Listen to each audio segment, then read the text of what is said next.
பாசிட்டிவாக பேசுகிற என்னென்ன கே ராமசாமின்னு சொல்லி ஒரு பெரிய நடிகர் இருந்தார். அவர் ஒரு பாட்டு வேணாம்னு சொன்னாங்க. நான் பாட மாட்டேன் இனி பாட மாட்டேன், இந்த பாட்டு ரொம்ப நெகட்டிவாக இருக்கு வேணாம் அப்படின்னாங்க. அவர் நான் பாடிய ஆவேன் பாடினார். அதான் அவருக்கு கடைசி பாட்டு. டிஎம் சவுந்தரராஜன் அவர்கள் மிகச்சிறந்த பாடகர். ஒரே ரெண்டு பாட்டு தான் அவர் கடைசி பாட்டாக போச்சு. எது நான் ஒரு ராசி இல்லாத ராஜான்ற பாட்டு அவர் கடைசி பாட்டாக போய். அது மாதிரி இந்த வார்த்தைகளே அப்படி செய்யும். அதனால் முடிந்த அளவுக்கு குழந்தைகளை காலையில் எழுப்பும் போது உற்சாகமாக எழுப்புங்கள்ன்றாங்க. எப்படி எழுப்பணுமா? எந்திரிங்க, நாகப்பட்டினம் கமிஷனர் எந்திரிங்க, வேளாங்கண்ணி கமிஷனர் எந்திரிங்க, கலெக்டர் எந்திரிங்க சொல்லணுமா. அப்போ தான் அவனுக்கு ஒரு பாசிட்டிவாக காலையிலே. நம்ம காலையில் எப்படி எழுப்புறோம் குழந்தைய? எந்திரி எருமை, அப்படி அவன் எருமை மாதிரியே தெரிப்பான். படிடா படிப்பங்கழுத என்னத்தை படிச்சேன். வெளிநாட்டில் பாருங்க, தாமஸ் ஆல்வா எடிசன் வந்து 1200 கண்டுபிடிப்பை கண்டுபிடிச்சிருக்காரு. எப்படி தெரியுமா? இந்த விஷயத்தை சொல்லிட்டு முடிக்கிறேன். ஸ்கூலில் சேர்த்து வராங்க எடிசனுடைய அம்மா. ஸ்கூல் வாத்தியார் பார்க்குறாரு. ஒரு வாரம் கழித்து ஒரு பேப்பரில் அந்த எடிசன் எழுதி கொடுக்குறாரு. அதை அவங்க அம்மா வீட்டில் வாங்கி பார்க்குறாங்க.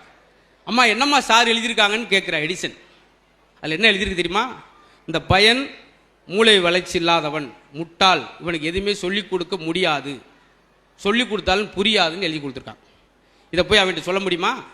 டேய் நீ பெரிய அறிவாளியாம்டா, உனக்கு சொல்லித்தரதுக்கு வாத்தியாருக்கே அறிவுலையா, என்னம்மா சொல்கிறீங்க அப்படின்னு அந்த பேப்பர் மடித்து புக்கில் வச்சுட்டு அம்மாவே தன்னுடைய எடிசனுக்கு சொல்லிக் கொடுக்குறாங்க. ஒரு குறிப்பிட்ட காலத்தில் அம்மாலாம் இறந்த பின்னாடி நிறையா கண்டுபிடிச்சிட்டாரு.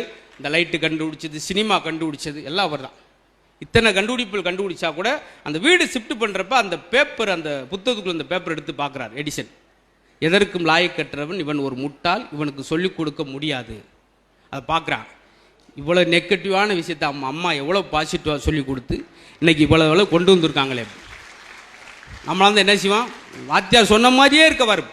வெளிநாட்டு இத்தனை அறிஞர் விஞ்ஞானி இருக்காங்க. என்ன அர்த்தம்? போட்டி ஓட்டுக்கிட்டு எனர்ஜியை சொல்கிறாங்க, எனர்ஜியை வளர்க்குறாங்க. பயம் பிறந்தோட வெளிநாட்டில் சொல்லுவாங்களாம், நம்மளுக்கு பிரதமர் பிறந்துட்டான். உடனே அம்மா அப்படி சொல்லுவாங்க, சயின்டிஸ்ட் பிறந்துட்டான்னு சொல்லுங்க. போட்டி ஓட்டுக்கு வளர்க்குறது. நம்ம ஊரில் ஒரு பயம் பிறந்தோன்னா அம்மா சொல்லும், எனக்கு கொல்லியோட பயம் பிறந்துட்டான். உடனே அப்பா எனக்கு பிச்சை எடுத்து கூட கஞ்சி ஊற்றுவான். கொல்லியும் போட்டு பிச்சை எடுத்துக்கிட்டே இருந்தால் பிச்சை தான் எடுத்துக்கிட்டே இருக்க வேண்டியதான். அதனால் பாசிட்டிவாக சொல்லுங்கள், இதே போல் மகிழ்ச்சியாக இருங்கள், சந்தோஷமாக இருங்கள். ரொம்ப அருமையான வாய்ப்பு. அழகான முகங்களை பார்த்து எனக்கு உற்சாகம் கிடைத்தது. எப்போயுமே இறைவன் உங்களுக்கு இந்த மகிழ்ச்சியை தொடர்ச்சியாக கொடுக்கட்டும். துண்டு பண்ணுவதில் வாழ்க்கை, உண்டு பண்ணுவது அப்படின்வாங்க. விதைப்பதில் வாழ்க்கை, அன்பை விதைப்பது தான் வாழ்க்கை அப்படின்வாங்க. அது மாதிரி எப்போயுமே அன்பாகவே சந்தோஷமாக மகிழ்ச்சியாகவே இருப்போம். மகிழ்ச்சி எல்லா இடத்திலும் பெருகட்டும்.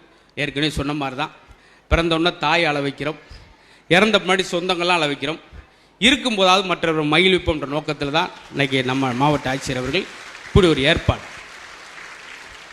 பிறக்கும்போது தாயை அள வைத்து பிறக்க வேண்டும் ஒரு குழந்தை, இறக்கும்போது ஊரவே அள வைத்து இறக்க வேண்டும். ஐயோ போயிட்டானேன்னு சொல்லி அந்த மாதிரி எல்லாருக்கும் மகிழ்ச்சியான ஆண்டாக அமையட்டும். இதே மாதிரி புத்தகத்தில் ஒவ்வொரு ஆண்டும் நல்ல அறிவுஜீவிகளாக வளர்வதற்கு பெரிய பேச்சாளர் வந்து அந்த பேச்செல்லாம் கேட்டு அறிவுஜீவிகளாக நாகை மாவட்டம் விளங்கணும். அதற்கு என்னுடைய அன்பான நன்றியும் அன்பையும் சொல்லி உங்கள் அன்போடு விடைபெறுகிறேன். நன்றி, வணக்கம். நன்றி.